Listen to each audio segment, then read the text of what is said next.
الحمد للہ رب العالمین والصلاة والسلام علی اشرف الانبیاء والمرسلین وعلی آلہ واصحابہ اجمعین اما بعد اعوذ باللہ السمیع العلیم من الشیطان الرجیم بسم اللہ الرحمن الرحیم لقد رضی اللہ عن المؤمنین اذ یبایعونک تحت الشجرہ صدق اللہ العظیم وصدق رسولہ النبی الکریم ان اللہ وملائکتہ یصلون علی النبی یا ایہا الذین آمنوا صلوا علیہ وسلموا تسلیما اللہم صلی علی سیدنا و مولانا محمد معدن الجود والکرم وآلہ وصحبہ وبارک وسلم۔ حمد الصلاۃ کے بعد امیر المومنین خلیفۃ المسلمین داماد مصطفیٰ صلی اللہ علیہ وسلم حضرت سیدنا عثمان غنی رضی اللہ تعالیٰ عنہ کی حیات مبارکہ کے حوالے سے چند باتیں آج گفتگو کا عنوان ہے۔ نبی کریم صلی اللہ تعالیٰ علیہ وسلم نے حدیبیہ کے موقع پر 9 ہجری میں عمرے کا ارادہ فرمایا تھا، اور حضور صلی اللہ تعالیٰ علیہ وسلم اپنے کئی سو صحابہ کے ساتھ احرام باندھ کر مقام حدیبیہ پر پہنچ گئے۔ سفیر اس کو بنایا جاتا تھا جو بڑا سمجھدار اور زیرک آدمی ہوتا تھا۔ نبی پاک صلی اللہ علیہ وسلم نے اس موقع پر جس کو اپنا سفیر بنا کے بھیجا وہ حضرت سیدنا عثمان غنی رضی اللہ تعالیٰ عنہ۔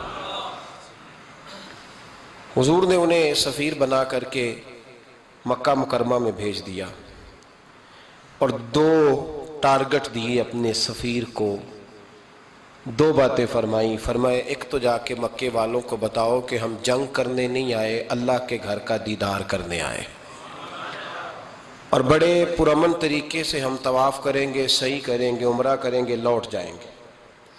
یہ ہمارا واحد ایجنڈا ہے، اس کے علاوہ کوئی پروگرام نہیں ہے۔ اور دوسرا انہیں یہ بتاؤ ان لوگوں کو جو ایک زمانے سے مکہ مکرمہ میں کفار مکہ کے ظلم سہ رہے ہیں، ہمارے وہ غلام جو یہاں بڑی تکلیف میں ہیں، ان کو یہ خبر دے دو، عثمان انہیں میرا پیغام دے دینا کہ اب تمہاری مشکلات کے دن تھوڑے رہ گئے، اب بڑی جلدی اللہ تبارک و تعالی دین اسلام کو فتح عطا فرما دے گا۔ حضرت عثمان غنی تشریف لے گئے۔ جب حضرت عثمان غنی وہاں پہنچے تو کفار نے آپ کو روک لیا۔ انہوں نے کہا کہ آپ رکیے، دیر ہو گئی۔ ادھر ابو سفیان نے حضرت عثمان غنی رضی اللہ تعالیٰ عنہ کو یہ کہا کہ ہم نبی پاک صلی اللہ علیہ وسلم کو اور ان کے صحابہ کو عمرہ نہیں کرنے دیں گے، آپ اگر چاہیں تو وہ سامنے بیت اللہ شریف ہے، طواف کریں، آب زمزم پئیں، حجر اسود پہ جائیں، مقام ابراہیم پہ جائیں، صفا مروہ کریں، آپ چاہیں تو کر لیں۔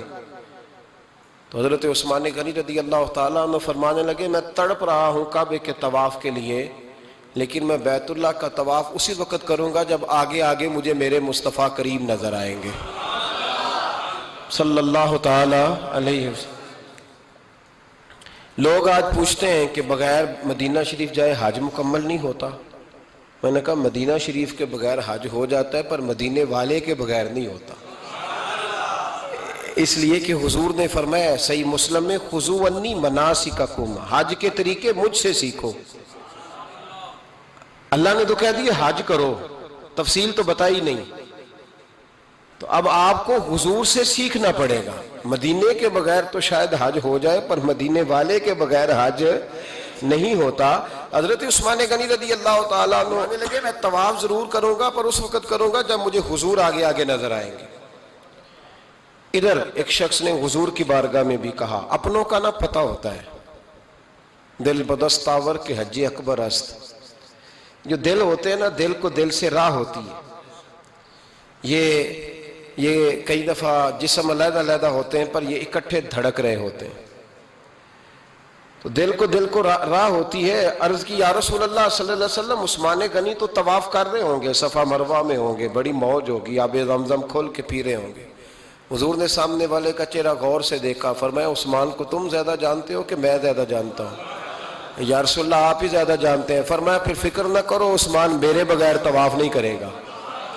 بات ختم ہو گئی، میرے بغیر عثمان طواف نہیں کرے گا، ختم ہو. اب کسی نے افواہ پھیلا دی کہ حضرت عثمان غنی کو شہید کر دیا گیا. نبی پاک علیہ السلام تک بھی خبر آئی. حضور جانتے تھے.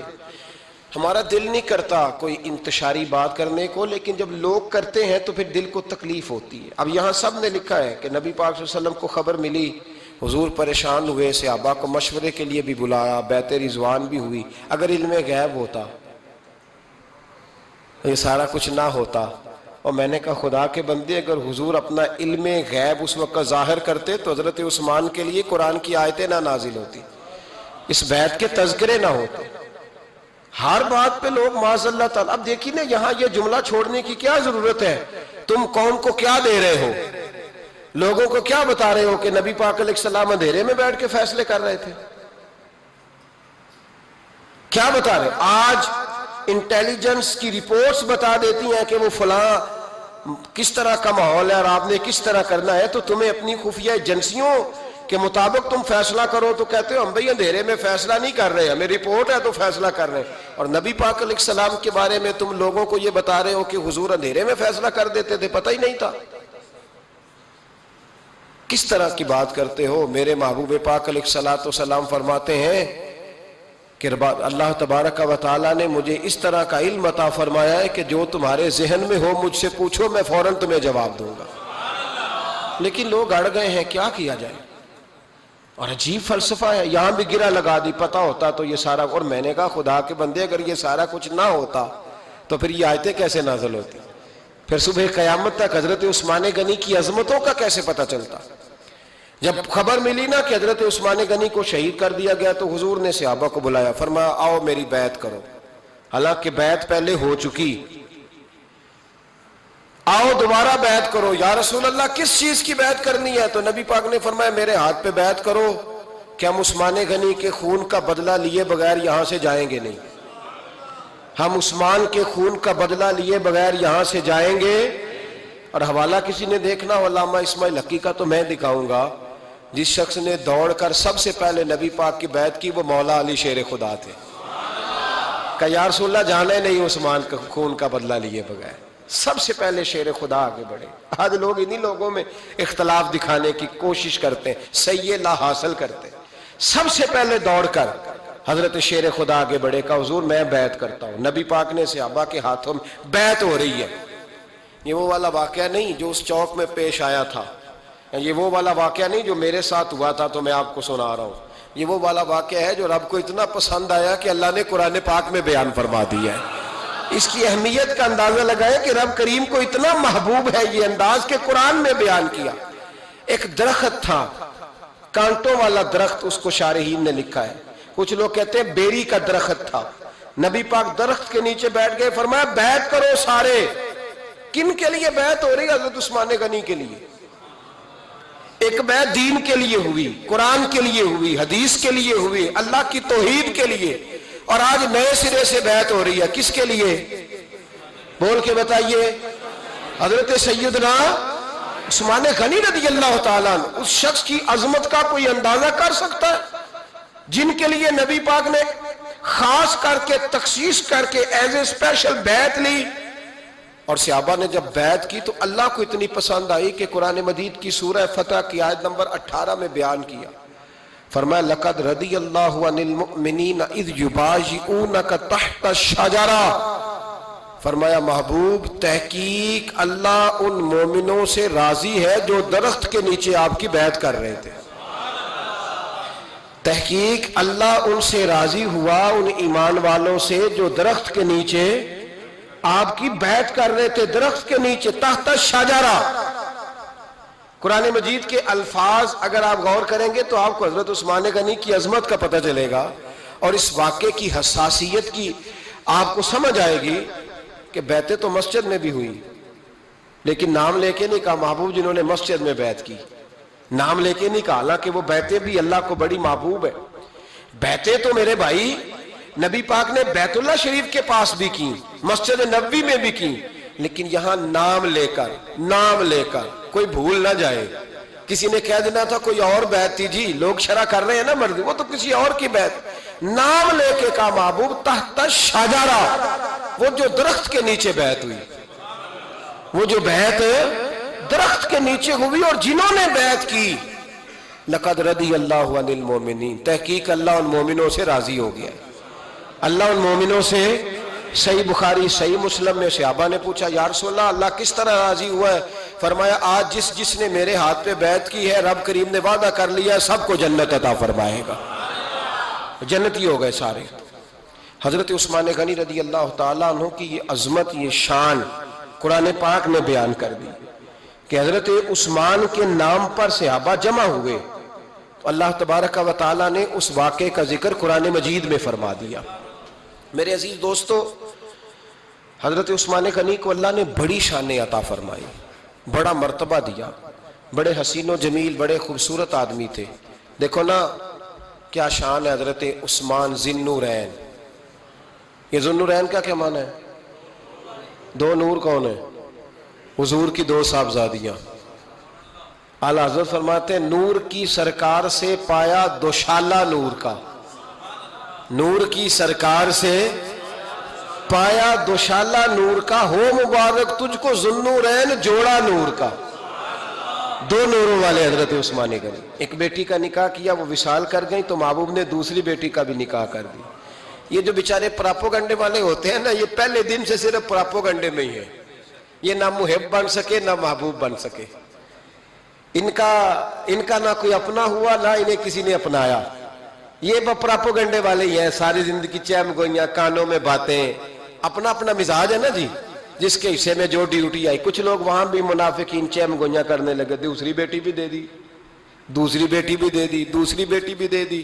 محبوب کے کانوں تک آواز گئی، فرمایا زیادہ باتیں نہ کرو، میری 40 بھی ہوتی. وہ ختم ہو گئی بات، تم 2-3 کی بات کرتے ہو. حدیث مبارکہ کے لفظ ہے، نبی پاک نے فرمایا میری 40 بھی ہوتی، ایک کے بعد دوسری انتقال کرتی رہتی، میں ساری عثمان کو دے دیتا. حد ہو گئی بھئی، اتنا بڑا مرتبہ. چیم گوئیاں نہ کرو، دوسری بھی دے دی، میری 40 بھی ہوتی. اس حدیث کا ترجمہ یہ ہے کہ محبوب فرماتے ہیں کہ مجھے عثمان پر اعتبار ہی بڑا ہے، مجھے عثمان پیارا ہی بڑا ہے، عثمان غنی کی عظمت ہی بڑی ہے. فرمایا میری 40 بھی ہوتی تو میں ساری یکے بعد دیگر حضرت اسامہ بن زید رضی اللہ تعالیٰ عنہ فرماتے ہیں نبی پاک نے اپنی صاحبزادی حضرت رقیہ رضی اللہ تعالیٰ عنہ کا نکاح حضرت عثمان غنی کے ساتھ کیا تو دونوں میاں بیوی پیارے بڑے تھے، حسین و جمیل بڑے. حضرت عثمان بڑے نفیس آدمی تھے، بڑی نفاست تھی. کپڑا سادہ پہنتے تھے لیکن لوگ کہتے ہیں کبھی ہم نے ان کے کپڑوں پہ دھبا نہیں دیکھا، چہرے پر اتنا سا گرد کا نشان نہیں دیکھا. ہمارے ملک میں سب سے زیادہ خرچہ میک اپ کا آتا ہے، پتہ ہے آپ کو جی؟ اب اگلی جو بات کرنی ہے اس پہ اپنے آپ کو وقت کتنا دیتے ہو، سجنے میں، سورنے میں، تیار ہونے میں کتنا وقت لگاتے ہو؟ فرمانے لگے حضرت عثمان غنی اتنا تو ٹائم ہی نہیں ہے کہ اپنے آپ کو دیا جائے. تو قبر اتنے پیارے کیسے لگتے ہو؟ فرمانے لگے اپنی وجہ سے نہیں لگتا، حضور کی وجہ سے پیارا لگتا. کب وہ کس طرح؟ فرمانے لگے نبی پاک صلی اللہ علیہ وسلم نے ہمیں وضو دیا ہے. فرمایا ایک دفعہ وضو کر کے آئینے کے سامنے کھڑا ہوتا ہوں، یوں لگتا ہے اللہ نے میرے چہرے کو پہلے سے زیادہ نور عطا کر دیا ہے. دیکھیں نا باقی جسم چھپا ہوا ہے اور جو ظاہر ہے اس پر وضو کا حکم ہے. ہاتھ ظاہر ہے تو وضو کر لو، پیر پردے سے باہر ہے تو ان کو دھو لو وضو میں، چہرہ پردے سے کپڑوں سے باہر ہے تو اس کو وضو میں. تو عثمان غنی فرماتے 5 وضو تو میں تازہ کرتا ہوں، پچھلا ہو بھی تو نئی نماز تازے وضو سے پڑھتا ہوں. اور فرماتے اگر میرا قرآن مجید کھولنے کا ارادہ بن جائے تو پھر وضو 6 بھی ہو جاتے ہیں، اور تہجد کے وقت اٹھوں تو 7 بھی ہو جاتے ہیں. فرماتے علیحدہ سے درود پاک پڑھنے بیٹھوں تو پھر 10-11 وضو بھی ہو جاتے ہیں. میں وضو کرتا رہتا ہوں تو اللہ تازگی عطا کر دیتا ہے. حضرت اسامہ بن زید حضور کے غلام زادے فرماتے میں چھوٹا سا تھا تو نبی پاک کے گھر میں گوشت پکا تو سرکار کو 4 بیٹیوں سے بڑا پیار تھا. حضرت فاطمہ سے زیادہ ہے لیکن 4 بیٹیوں سے بڑی محبت تھی. حضرت رقیہ اور جناب عثمان غنی کے گھر میں اسامہ بن زید کہتے ہیں حضور نے مجھے سالن دینے بھیجا, میں چھوٹا سا تھا اور بھی پردے کی آیتیں بھی نہیں آئی تھی, حکم بھی نہیں آیا تھا. کہتے ہیں میں سالن دینے گیا, واپس آیا تو میں نے ان دونوں کو بیٹھے دیکھا تو میں نے اتنے حسین میاں بیوی کبھی دیکھے نہیں تھے, اور میری طبیعت کھل اٹھی. فرماتے ہیں جب واپس آیا نا سرکار نے میرا چہرہ دیکھا, میں نے تو بات کرنی نہیں تھی, حضور نے چھیڑ دی. فرمایا میری بیٹی اور داماد کو دیکھ کے آئے ہو؟ یا رسول اللہ دیکھ آیا ہوں. فرمایا ایسا حسین جوڑا دنیا میں کبھی دیکھا ہے؟ کہا یا رسول اللہ اللہ کی عزت کی قسم کبھی دیکھا ہی نہیں. یہ ظاہری حسن اللہ نے حضرت سیدنا عثمان غنی رضی اللہ تعالیٰ عنہ کو عطا. ایک بات میری یاد رکھنا, حسن ظاہر کا نہیں ہوتا, حسن ظاہر کا نہیں ہوتا, ظاہر کا میک اپ ہوتا ہے. حسن ہمیشہ باطن کا ہوتا ہے. جن لوگوں کے اندر معصومیت ہوتی ہے ان کے چہروں پہ بھی آئی جاتی ہے. کوئی نہیں سمجھ آئی شاید آپ کو. اندر اگر بندہ کڑوا ہونا, کسیلا ہو, چہرہ نہیں روشن ہوتا. اس کی دلیل حدیث میں موجود ہے.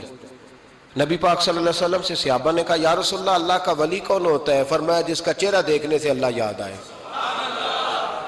تو ولایت کا تعلق دل سے ہے, چہرے سے نہیں. ولایت کا تعلق بولیے دل سے ہے, چہرے سے ولایت کا تعلق نہیں ہے. لیکن حضور نے دلیل کیا دی؟ چہرہ دیکھو تو اللہ یاد آئے. گویا محبوب نے فرمایا کہ دل اگر ولی کا ہو تو پھر اللہ تعالیٰ دل کی برکت سے چہرہ بھی نورانی عطا فرما دیتا ہے. چہرہ بھی نورانی. بہت سارے میں نے ایسے بزرگوں کو دیکھا جن کے رنگ گورے نہیں تھے پر نورانی تھے. ہمارے علامہ فیض احمد اویسی صاحب رحمۃ اللہ علیہ میرے استاد گرامی کا رنگ گورا نہیں تھا, لیکن جو بابا جی کو دیکھتا تھا فدا ہی ہو جاتا تھا. رنگ گورا نہیں تھا, گندمی تھا, لیکن کیا بات تھی چہرے کی معصومیت کی. تو یاد رکھیں حضرت عثمان غنی کے باطن میں جو حسن تھا, جو وقار تھا, وہ چہرے سے چھلکتا تھا. چند خوبیاں بڑی زیادہ تھی حضرت عثمان غنی میں, بہت زیادہ تھی چند خوبیاں. ایک بہت بڑی خوبی حضرت عثمان غنی کی جس کو نبی پاک نے بڑا چاہا, وہ تھا حضرت عثمان غنی کا سخی ہونا. مالا والے سخی نہیں ہوندے, مالا والے سخی ان کے پاس تو پیسہ وافر ہوتا ہے, کسی وقت 10,000 کا تعاون کاری دیتے ہیں کسی کے ساتھ, وہ سخی نہیں ہوتے. بھائی کسی ایک بندہ 1.5 کروڑ کی اسامی ہے تو کسی کو 20,000 کا تعاون کر دے, سخاوت تھوڑی ہے. کروڑوں روپیہ اس کے پاس پڑا ہوا ہے. مالا والے سخی, یہ میاں صاحب نے کہا مالا والے سخی نہیں ہوندے تے سخیاں کول مال نہیں ہوندا. سخیاں کول مال ہے اس لیے کہ جمع کریں گے تو رہے گا نا, وہ سخی جمع کرتا ہی نہیں. مالا والے سخی نہیں ہوندے, سخیاں کول مال نہیں ہوندا. ایتھے اوتھے دوویں جہان نہیں, سخی کنگال نہیں ہوندا. حضرت عثمان غنی رضی اللہ تعالیٰ عنہ فرماتے ہیں کہ جس دن حضور نے تبوک کے لیے جیش اسرا کے لیے اعلان کیا نا, تو حضرت عثمان غنی فرماتے ہیں کہ حضرت ابو بکر صدیق تو سارا مال لے آئے تھے, جناب عمر آدھا لے آئے تھے, مولا علی شیر خدا نے جی کھول کے دیا تھا, لیکن 800 گھوڑے بما پالان کی ضرورت تھی. یعنی 800 فوجیوں کا خرچہ, اپنے لفظوں میں بات کر رہا ہوں. فوجی کا خرچہ کیا ہوتا تھا کہ فوجی کا گھوڑا بھی چاہیے, گھوڑے کے ساتھ کجاوا بھی چاہیے, تلوار بھی چاہیے, نیزہ بھی چاہیے, تیر بھی چاہیے, لوہے کی جیکٹ بھی چاہیے. حضرت عثمان غنی کہتے ہیں نبی پاک نے اعلان کرنا شروع کیا. ایک دفعہ اعلان کیا تو میں نے کہا حضور 200 فوجی کا خرچہ میرا. تو نبی پاک نے دوسری دفعہ اعلان کیا تو کوئی اٹھا ہی نہیں. جنہوں نے دینا تھا وہ تو سارا کچھ پہلے ہی دے چکے تھے, کوئی اٹھا نہیں. کہتے مجھے بڑا عجیب لگا کہ میرے مصطفیٰ اعلان کریں. حضرت عثمان غنی فرماتے ہیں, شاہ ولی اللہ صاحب نے ازالت الخفا میں لکھا ہے کہ یوں پکڑ کے کہتے ہیں میں نے اپنا نا گریبان پکڑ لیا, عثمان تیرے نبی کو اعلان کرنا پڑ رہا. کہتے 1000 فوجی کا خرچہ چاہیے تھا, 1000 کا. عثمان کہتے تیسری دفعہ حضور نے اعلان کیا تو کہا یا رسول اللہ 200 اور ڈال لے. سنو سخی کس کو کہتے ہیں. حضرت عثمان غنی رضی اللہ تعالیٰ عنہ فرماتے ہیں میرے پاس کل خرچہ میرے پاس 800 فوجیوں کا تھا, میں سارا کچھ بھی گھر سے لے آؤں تو 1000 میں پھر بھی پورا نہیں کر سکتا تھا. لیکن جب نبی پاک نے چوتھی دفعہ کہا نا کہ اٹھو بھائی ابھی خرچہ چاہیے, عثمان کہتے مجھے لگتا تھا میرے گریبان پھٹ جائے گا. یار میرے محبوب کو اعلان کرنا پڑ رہا ہے, عثمان غنی فرماتے میں اٹھ کے کھڑا ہوا، میں نے کہا حضور اب آپ نے اعلان نہیں کرنا، آپ 1000 ہی میرے کھاتے میں ڈال دیں، میں سب کا بندوبست کرا دوں گا۔ فرماتے میں نے 200 فوجی کا خرچہ پکڑ دکڑ کے پورا کیا۔ 200 کا خرچہ، غریب اصل میں اللہ سے تجارت نہیں کرتا اس لیے امیر نہیں ہوتا، غریب اللہ سے تجارت کرے نا، اللہ سے، اس کے رستے میں 200 دے کے 70 گنا کی امید رکھے یہاں بھی وہاں بھی، پھر امیر ہو جائے۔ یہ تجارت نہیں کرتا، یہ کہتا ہے اللہ کے رستے میں امیر خرچ کریں گے، میری نہیں ڈیوٹی۔ حضرت عثمان غنی کہتے ہیں میرے پاس 800 کا بندوبست تھا، میں نے 1000 کا دیا۔ حضور تشریف لے گئے، فرماتے ہیں جہاد سے جب واپسی ہوئی نا، ایک ایسا سودا تھا جس میں سے مجھے نفع کی امید ہی نہیں تھی، پر اللہ نے مجھے 11 گنا نفع عطا فرمایا۔ مالا والے سخی نہیں ہوں گے، سخیاں کل مال۔ دیکھیں نا جنت البقیع، وہ والا قبرستان جس میں کوئی دفن ہو جائے تو نبی پاک کی سفارش کا حقدار ہو گیا، وہ والا قبرستان جس کا نام ہی جنت ہے۔ وہاں نا ایک یہودی اپنے جانور باندھا کرتا تھا، تو سرکار ایک دن اس طرف گئے تو واپس آئے، حضرت عثمان غنی قریب کھڑے تھے، نبی کریم صلی اللہ تعالی علیہ وسلم نے فرمایا عثمان اس جگہ کی طرف ذرا چکر لگانا، جگہ بڑی اچھی ہے۔ عثمان غنی گئے، جگہ خرید کے واپس آ گئے۔ حضور نے فرمایا ہوا ہے؟ عرض کی حضور خرید آیا ہوں۔ فرمایا میں نے تو چکر لگانے کا کہا تھا۔ کہا یا رسول اللہ آپ نے یہ بھی تو فرمایا تھا جگہ بڑی اچھی ہے، تو جس کو آپ نے اچھا کہہ دیا یہودی کے پاس تو نہیں نہ رہنی چاہیے، تو میں نے خرید دی۔ شرم نہیں آتی لوگوں کو۔ حضرت عثمان کے بارے میں بات کرتے ہیں، جس قبرستان میں سیدہ پاک بی بی صاحبہ حضرت فاطمہ الزہرا آرام کر رہی ہے، وہ زمین حضرت عثمان نے تحفہ دی ہے۔ حیا نہیں آتی بات کرتے؟ شرم نہیں آتی؟ یہ صدقہ سیدہ فاطمہ کا ہی ہے، انہی کے لیے اللہ نے تحفہ دیا، پر اس کے پیسے حضرت عثمان غنی نے ادا کیے۔ پھر اس قبرستان میں سیدہ پاک نے آرام کیا، پھر اسی قبرستان میں عثمان ابن مسعود نے آرام کیا، پھر اسی قبرستان میں حضرت حلیمہ سعدیہ لیٹی ہوئی ہے، اسی قبرستان کے اندر نبی پاک کی زوجہ سیدہ عائشہ آرام کرتی ہے، پھر اسی زمین پر میرے محبوب کے پیارے نواسے امام حسن آرام فرمائے۔ حضرت عثمان غنی رضی اللہ تعالیٰ عنہ کے بارے میں بات کرتے تیری زبان نہیں کانپتی؟ ان کو بات کرتا ہے جن کے تحفے اہل بیت نبوت نے قبول فرمائے اور وہاں آرام کرنا انہوں نے پسند کیا، اتنا بڑا جرت مند ہو گیا تو۔ حضرت سیدنا عثمان غنی رضی اللہ تعالیٰ عنہ سخاوت کی تو کمال کر دی حضرت عثمان غنی، اور پھر ضرورت سے زیادہ پیسے دے کے۔ وہ کنویں کی بات بڑی معروف ہے، میں نے بس اشارہ کرنا ہے، نبی پاک نے بھی اعلان کیا تو بڑا ہی اعلان کر دیا، فرمایا وہ میٹھے پانی کا کنواں ہے، قبضہ یہودی کا ہے، جو بندہ خرید کر وقف کرے گا نا اسے کیا ملے گا؟ تو حضور نے فرمایا میری جیب میں جنت کی ٹکٹ ہے، میں اسے جنت دے دینی، یہ ہے عرض جنت، یہ طیبہ کی زمین ہے، جنت بھی یہی، مال کے جنت بھی یہی ہے، جنت لے لے مجھ سے، لے لے۔ حضرت عثمان غنی گئے، اس کو کہا بھئی کنواں میرے ہاتھ بیچ دے۔ کنویں کی قیمت تھی 500-700 دینار، تو حضرت عثمان 500-600 دینار کل کنویں کی قیمت تھی۔ جناب عثمان غنی گئے، یہودی کو پتا تھا کہ یہ خریدنا چاہتے ہیں، فرمایا یار یہ کنواں بیچ دو۔ کہنے لگا نہیں بیچنا۔ فرمایا قیمت منہ مانگی، کہنے لگا قیمت میری مرضی کی، کہا تمہاری مرضی کی، اپنی اپنی اوقات ہوتی ہے نا قیمت لگانے کی، تمہاری مرضی کی۔ کہنے لگا میری شرط ہے میں ایک دن کے لیے کنواں دوں گا، ایک دن میں ایک دن آپ۔ فرمایا یہ بھی منظور ہے۔ کتنے پیسے؟ اس نے کہا میں 3000 دینار لوں گا، 500-600 کا ہے۔ حضرت عثمان غنی فرمانے لگے تو نے اپنی اوقات کے مطابق 3000 مانگا ہے، میں 40,000 لے کے آیا تھا، اپنی اوقات کے مطابق مانگا، 40,000 دینار میری جیب میں۔ یہودی کہنے لگا عثمان تو تاجر ہے، اور عام تاجر نہیں، عالمی سطح کا تاجر ہے، لوگ تیری تجارت کی مثالیں عرب میں دیتے ہیں، پر 500-600 کا کنواں 40,000۔ فرمانے لگے مسئلہ کنویں کا نہیں، مسئلہ مصطفیٰ کے فرمان کا ہے، وہ جو حضور کا فرمان پورا کرنا ہے نا، اس کے لیے 40,000 تھوڑے ہیں، میرے پاس تھے ہی اتنے جو لے کے آیا ہوں۔ حضرت عثمان نے پیسے چکائے، اس نے کہا ایک دن پانی ملے گا، فرمایا منظور ہے۔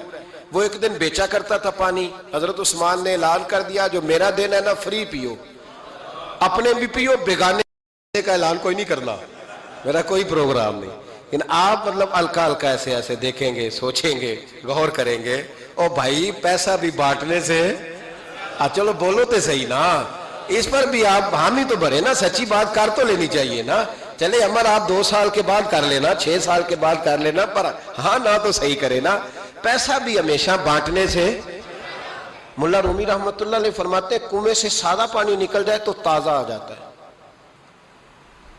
اور اگر پانی کنویں کے اندر رہے سارا ختم نہ ہو تو باسی ہو جاتا ہے. اس لیے فرمایا کرتے تھے میں اس کنویں سے پانی پیتا ہوں جس پہ رش زیادہ ہوتا ہے, اس لیے کہ وہاں سے پانی ختم ہوتا ہے تو تازہ آتا رہتا ہے. فرماتے تو اللہ کے رستے میں سارا خرچ کر دے, اللہ تازے عطا کر دے گا اور پہلے سے زیادہ عطا کر دے گا. میرا آپ کا مسئلہ یہ ہے کہ تجارت بندوں کے ساتھ ہے. بندوں کے ساتھ جو تجارت ہے نا, بندے کنجوسی کر جاتے ہیں. بندے کا تو صحیح کام چل جائے تو پارٹنر کو فارغ کر دیتا ہے, یہ تو فارغ ہے. اور اگر کبھی کسی کی دکان میں کوئی کرایہ دار اچھا اس کی دکان چل جائے تو مالک کہتا ہے تو جا, اب دکان میں نے خود کھولنی ہے, وہ فارغ کر دیتا ہے. بندوں کا تو مزاج ہے. اور اللہ تبارک و تعالیٰ سے جب تجارت ہوتی ہے نا, میں نے ایسے لوگ دیکھے جن کے گھروں میں لاکھوں روپیہ ماہانہ آتا ہے, غربت نہیں جاتی. ان کو سوچنا چاہیے کہ کثرت والا پیسہ آیا ہے پر برکت والا نہیں آیا. حضرت عثمان غنی رضی اللہ تعالیٰ عنہ فرماتے ہیں کہ میں نے پہلے بھی میں بڑا تاجر تھا, لیکن جب سے مصطفیٰ کے نام پر خرچ کرنا شروع کیا پھر کہاں کہاں سے آیا کب. اور بڑی سیانی بات فرماتے ہیں, آپ فرماتے ہیں میں کلمہ پڑھنے سے پہلے تجارت کو وقت زیادہ دیتا تھا, اور مسلمان ہونے کے بعد میں نے تجارت کو ٹائم تھوڑا دیا ہے, پر اللہ نے روزی مجھے زیادہ عطا فرمائی. اس لیے برکت پر ہماری توجہ نہیں رہی, غیبی خزانوں پر خیال ہم نے چھوڑ دیا ہے. غیبی خزانوں سے جو چیز ملتی ہے وہ زیادہ ملتی ہے, جو مادی ذرائع سے ملتی ہے وہ چیز کم ہوتی ہے. حضرت عثمان غنی پر الزام لگا جب آپ کا دور حکومت تھا. یہ یاد رکھیں کہ سب سے زیادہ الزامات حضرت عثمان غنی پہ لگائے گئے. جن بندوں کے قد کاٹ زیادہ ہوتے ہیں ان کے خلاف پراپوگنڈے بھی لمبے چوڑے ہی ہوتے ہیں. بڑی بڑی بات یاد رکھنا. کہا گیا کہ حضرت عثمان لوگوں کو نوازتے بڑا ہے, بڑا دیتے ہیں حضرت عثمان غنی. تو حضرت عثمان غنی فرمایا کرتے تھے حکمران تو میں آج بنا ہوں تو میں تو پہلے بھی بڑا دیتا تھا, وہ کس خزانے سے دیتا تھا. آپ جواب دیا کرتے. دیکھیں ذرا, لاکھوں لوگ حج کرنے آتے تھے پر حضرت عثمان غنی حج کرنے جاتے تو اعلان کر دیتے کہ کوئی حاجی حج کے موقع پر آ کے کھانا نہ پکائے, سب کو کھانا عثمان غنی اپنی جیب سے دیا کریں گے. مینا میں لنگر کھانا ہوتا تھا حضرت عثمان غنی کا, مینا میں. فرماتے تھے کھاؤ حاجیو جتنا کھا سکتے ہو.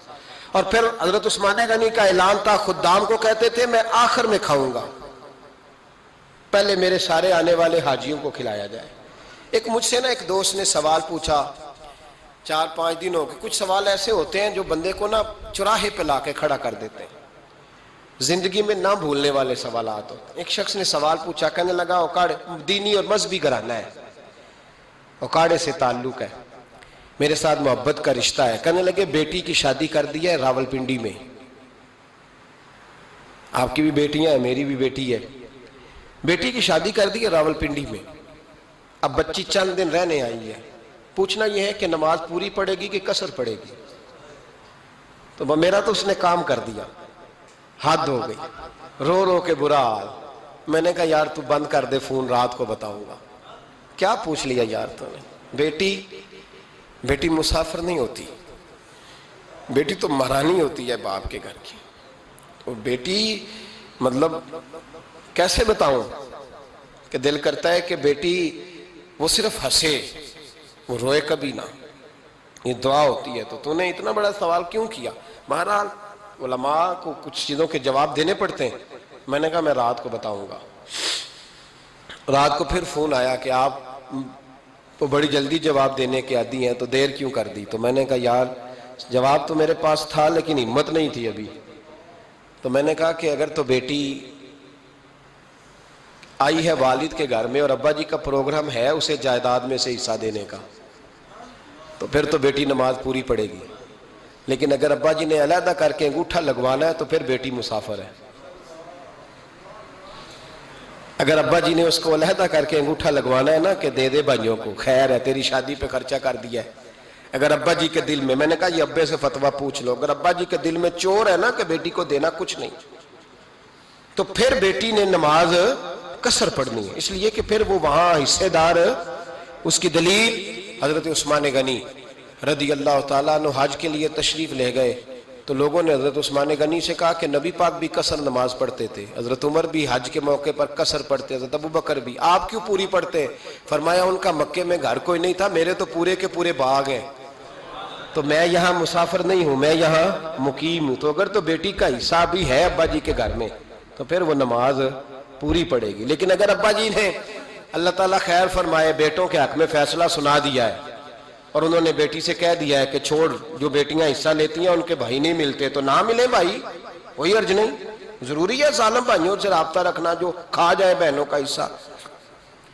والد ظالم ہے، ظالم ہے باپ، بیٹے کو حصہ دیتا ہے بیٹی کو نہیں دیتا۔ اور یہ 1.5 مربے والے جاگیردار کی بات نہیں کر رہا، جس کا 4 مرلے کا مکان ہے اس کی بیٹی کا بھی حصہ بنتا ہے۔ کیوں کھاتے ہو بیٹیوں کا حصہ؟ ڈر نہیں آتا اللہ تعالیٰ سے؟ کیوں کھاتے ہیں لوگ بیٹیوں کا حصہ؟ جب اللہ رسول نے رکھا ہے تو کیوں کھا جاتے؟ اور پھر کہتے ہیں جناب بڑا پیار ہے بیٹی سے، رونے دھونے کے لیے پیار ہے۔ تو یاد رکھیں حضرت عثمان غنی رضی اللہ تعالیٰ عنہ کا لنگر چلتا تھا۔ تو میرے بھائی ایک اور بہت بڑی خوبی حضرت عثمان غنی کی تیسری وہ یہ تھی کہ آپ میں اللہ نے بہت زیادہ حیا رکھی تھی۔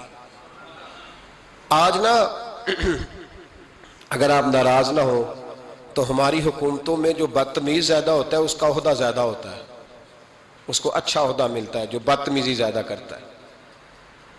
اور ہمارے ہاں نوجوان سمجھتے ہیں کہ کھل کے پھرنا، کھل کے کھانا، مرضی کا لباس پہننا۔ ہمارے ایک بزرگ فرمایا کرتے تھے جب سے پیسے لوگوں کے پاس زیادہ آئے ہیں لباس چھوٹے ہو گئے، پیسہ زیادہ آ گیا کپڑے جسموں پہ سکڑ گئے۔ لوگ سمجھتے ہیں کہ بس جو دل میں آئے کہہ دینے کا نام جمہوریت ہے، آزادی رائے ہے۔ حضرت عثمان غنی رضی اللہ تعالیٰ عنہ شرم و حیا کے پیکر تھے، بڑا پیسہ تھا، بڑا کچھ تھا، لوگ ڈرتے تھے، سردار بھی تھے، جو چاہتے کر سکتے، روب طاری ہوتا۔ لیکن عثمان غنی کو جب بھی کوئی دیکھتا تھا کسی کونے میں بیٹھے نظر آتے تھے، چھپے ہوئے، پیچھے، شرم و حیا، نفاست پسندی، بڑھ بڑھ کے آگے ہونا، ہر ویڈیو میں شامل ہونے کی کوشش کرنے کا نام پیار نہیں ہے۔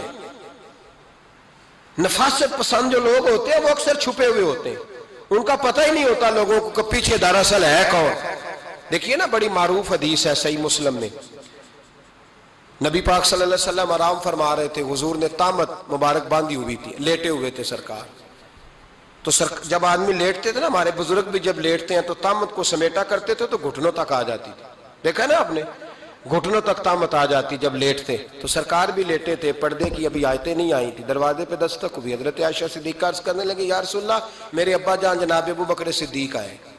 حضور نے فرمایا بلا لو۔ حضرت عائشہ کہتی ہیں وہ آ کے بیٹھ گئے، حضور لیٹے رہے، پھر دستک ہوئی، اب کون ہے؟ کہا سیدنا فاروق اعظم۔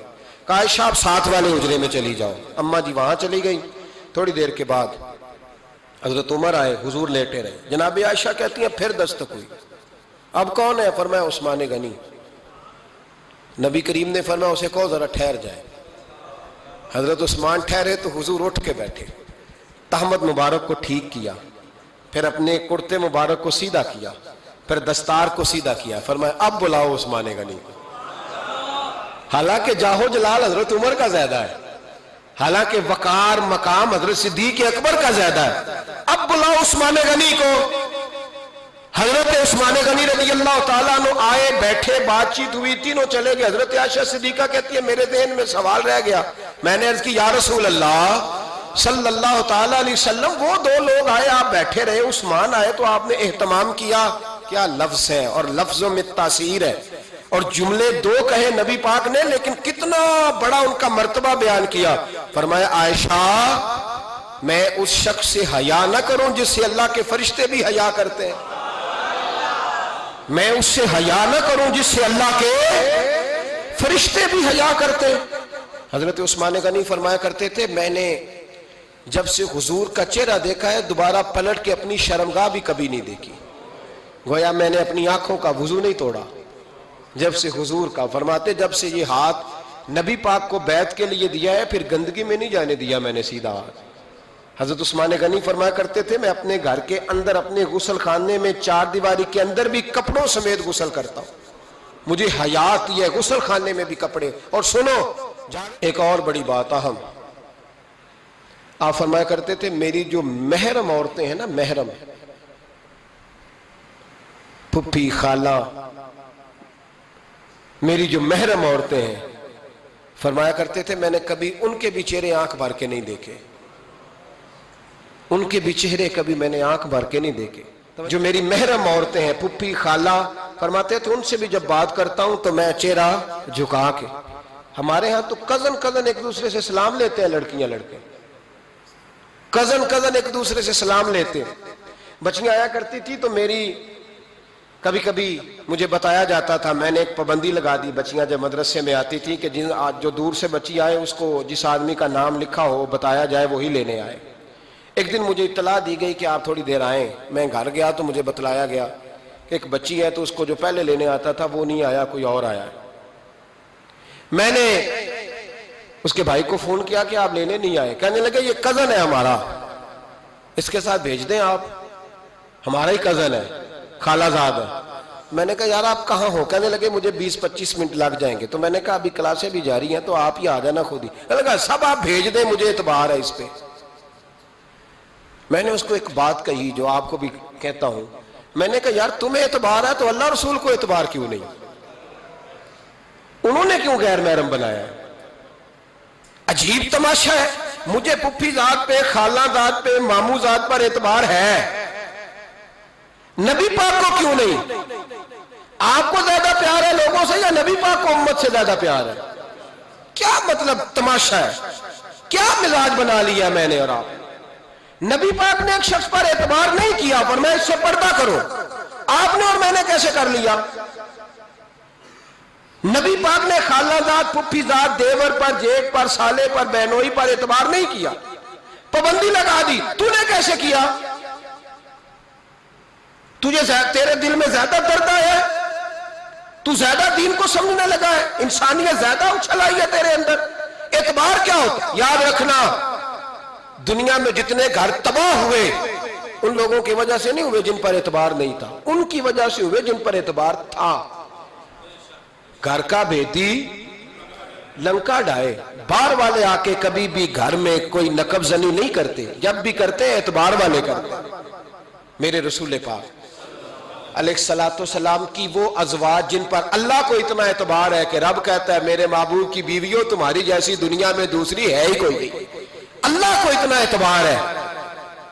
لیکن ایک نابینا صحابی آئے تو حضور کی 2 ازواج بیٹھی تھی تو نبی پاک نے فرمایا پردہ کرو. یا رسول اللہ وہ تو نابینا ہے. فرمایا تمہیں تو نظر آ رہا ہے نا، تمہاری آنکھیں تو کھلی ہوئی ہیں. حضور کو اعتبار نہیں تھا. بس کر دیں. سب سے بڑا ظالم وہ ہے جو کہتا ہے مجھے بیٹی پہ اعتبار ہے. وہ ظالم ہے، وہ اپنی بیٹی کے ساتھ ظلم کر رہا ہے. جو کہتا ہے مجھے اعتبار ہے، کالج جا رہی ہے، یونیورسٹی جا رہی ہے، اکیلے آ جا رہی ہے، مجھے اعتبار ہے. یہ ظلم کر رہا ہے بچی کے ساتھ. وہ تو بچی ہے، اس کا تو ذہن کمزور ہے. ہو سکتا ہے صاف دل ہو لیکن سامنے جو شیطان چوکوں میں گلیوں میں دائیں بائیں گھوم رہے ہیں وہ تو صاف دل نہیں ہے نا، وہ تو معصوم طبع نہیں ہے نا. تو بعض اوقات بڑے اچھے نفیس بچے بھی شیطانوں کا شکار ہو جاتے ہیں. خدا کا خوف کریں. حضرت عثمان غنی کی زندگی، حضرت عثمان فرماتے ہیں جو محرم عورتیں تھیں ان کی طرف بھی آنکھ بھر کے نہیں دیکھا، اس لیے کہ وہ خاتون ہے، میں مرد ہوں، میری حیا مانی. آج لوگوں کو شوق ہو گیا عورتوں کی مجلس میں دوڑ دوڑ کے جانا، وہاں بیٹھنا، وہاں وقت بتانا. پیرانے عظام کہتے ہیں کہ وہ درویشنیوں کے بیچ بیٹھے ہیں جی، باپ بیٹی ہوتے ہیں جی، مریدنی اور پیر. میں نے کہا کوئی نہیں ہوتے. اس رشتے پر استدلال ہے. اعلیٰ حضرت فرماتے ہیں واجب ہے پردہ پیر اور مریدنی کا. یہ پردہ واجب ہے. اگر کوئی شخص اس طرح بے پردہ بیعت لے گا، بیچ میں بیٹھے گا تو اس کا تو مرید ہونا ویسے ہی حرام ہے، جائز ہی نہیں ہے. جو سارا دن تویز دھاگے کے لیے بیٹھا رہے اور بیویوں سے گفتگو کرتا رہے. خدا را حضرت عثمان غنی رضی اللہ تعالیٰ عنہ کی زندگی میں جو باتیں ہمیں بہت زیادہ ملتی ہیں ان میں نفاست ہے، آپ کی حیا ہے، سخاوت ہے. ایک بات اور سن لیں، بڑا ستایا گیا حضرت عثمان غنی کو، پراپوگنڈے کیے گئے، آپ کے خلاف مہم چلی. عبداللہ ابن سبا نے بڑی مہم جوئی کی آپ کے خلاف.